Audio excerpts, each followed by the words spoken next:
This type of shot where you have an interview shot inside with a backdrop outside through a window is very commonly seen in documentary film work, but I rarely see it in YouTube videos or by beginning filmmakers. And I think that is a real shame because this is a super versatile setup that you can pretty much use anywhere that there is a window and sort of any sort of interesting background. There's a number of reasons that you might want to use a shot like this, and the first one is space. And as you can see, I am in a bedroom right now. This is a tiny bedroom, and if this is all I had for my YouTube studio, I would really struggle to set up a shot. There just isn't the distance anywhere to get the camera and get any sort of perspective where the background is either somewhat out of focus or there's sort of detail in my face, but we've got a little bit of a background blur or bokeh. And really, we would almost have to have the bed in shot because it takes up most of the room.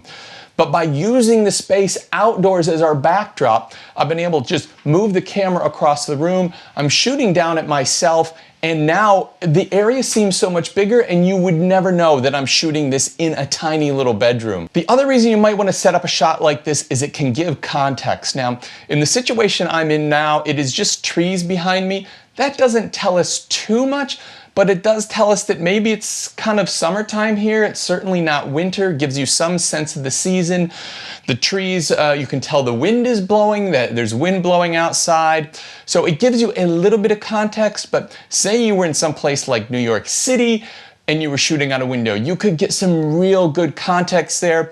You would also potentially, in a scene like that, in a city scene, you almost always have the sound of the city bleeding into your audio. And if you've got a backdrop that shows the city, that background noise bleeding into your video becomes a feature, it becomes part of the video as a whole, and not just a distraction where people are wondering, why am I hearing cars honking, or why am I hearing sirens go, what have you. It is really just another way to give the viewer context of where you are and what's going on. It just makes them more engaged and feel more part of the video that they're watching. And the third reason I can think of is it just looks awesome. I reckon this just looks awesome.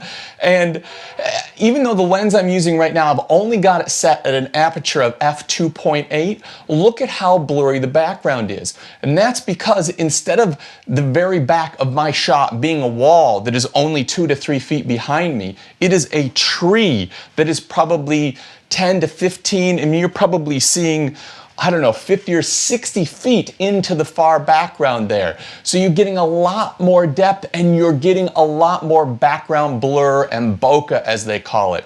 And this is really allowing you to have some interest in the background, but I am clear and sharp and really sort of jumping off the page or jumping off the screen at you. Now, to achieve this look is not hard, but you do need the right gear, and the most important thing you need is lighting.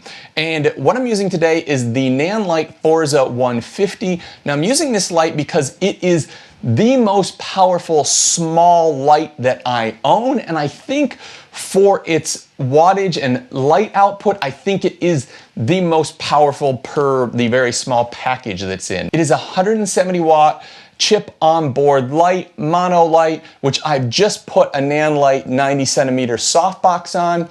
And this setup, the thing I love about this setup is if I'm traveling as a YouTuber, if I'm going somewhere to set up an interview, the whole thing fits in a tiny little carrying case that this sort of light comes with, and so you can sort of roll with it anywhere. Now, the 170 watts this puts out, I would say, is about the lowest wattage you can achieve this when you've actually got proper sun outside. And if we weren't with some degree of shade on the backs of those leaves, if this was full sun, this probably wouldn't be bright enough. But in most situations, I've used this in a couple of my videos, and this will be the third time I use this light for sort of an inside-out shot like this.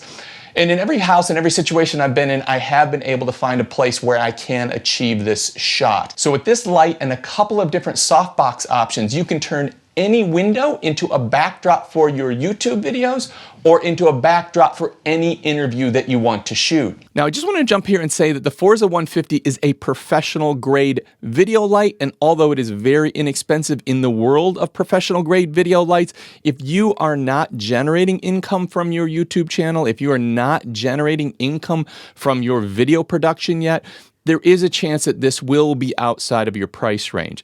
But if that's the case, that is okay, nothing to worry about. Nanlite also makes a light that has a very similar output. It's not quite as small, doesn't come with the carrying case, doesn't come with some of the pro level features, but it has the same level of light output, meaning that you can team it up with the same soft boxes that I talk about in this video and get effectively the same result of that proper exposure indoors as well as the outdoors. And I will link both of those lights in the description down below, as well as the soft boxes used in this video. And when shooting interviews, this could even come in handy when you sort of go to somebody's house, you want to shoot on location, and you get there and the house is kind of a complete disaster and you really can't get a setup that looks very cinematic because there's stuff everywhere or bric-a-brac everywhere.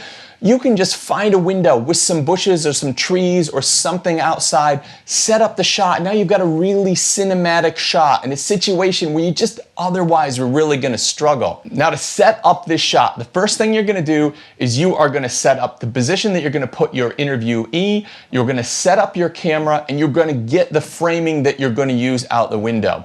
Then you manually set the exposure in your camera to expose for the outside. So you get that outside shot properly exposed without your interviewee or without yourself in the shot. So our first setup is just setting up our framing, getting our framing right, and getting the proper exposure for the outside. And the next thing you're going to do is you're going to set up your light and you're going to put your subject into the shot. You are now going to control the exposure on your subject, me, with the amount of light coming out of your light. So you just keep turning that up until I am or the subject is properly exposed. Now, if I'm just a little bit underexposed, maybe a third to a half a stop, that's fine. If you've gone to maximum brightness on your light and I'm still a little bit underexposed, that's fine. You can just lift up your midtones in editing, and that's what I will be doing in this video, and that will look fine. But if I'm still way underexposed, there's a couple things we need to look at. First thing we can do is we can try to get that light closer. So keep bringing that light closer until you get proper exposure. If that doesn't work and you still don't have enough light to sort of get within that sort of third to a half a stop exposure to match the background, the next thing you do is you would change to a smaller softbox. So in this situation, I'm using the 90 centimeter Nanlite 90 centimeter quick setup parabolic softbox. If I needed more light, I could swap down to the 60 centimeter softbox. Now, the smaller softboxes create a little bit harsher light, so you'd want to bring that in really close. So if I was using the 60 centimeter softbox, I would probably get that just out of shot right here. I would get it in really, really close just to continue to give me that really soft light. Once you did that, you might even not need to have the light at 100%, so just keep that in mind. Now, another tip while you're setting this up, make sure when you are moving your softbox around that you are watching for a reflection in the window, because this one can catch you out and kind of ruin the whole shot. So sometimes when we're trying to get that into shot and get enough light on our subject, we'll be moving that softbox around and we won't realize it, but in shot we will be getting the circular reflection in the window, which just doesn't look very good. So we want to make sure we position that. So, and generally getting it up and high is good, or maybe to the side, but you just want to make sure that you are not getting that reflection off the window coming back into the lens of the camera. If you're interested in getting the best in photo and video with the gear that you can afford or the gear that you already have, that's what I do on this channel. So be sure to subscribe to the channel and don't forget to hit that bell notification.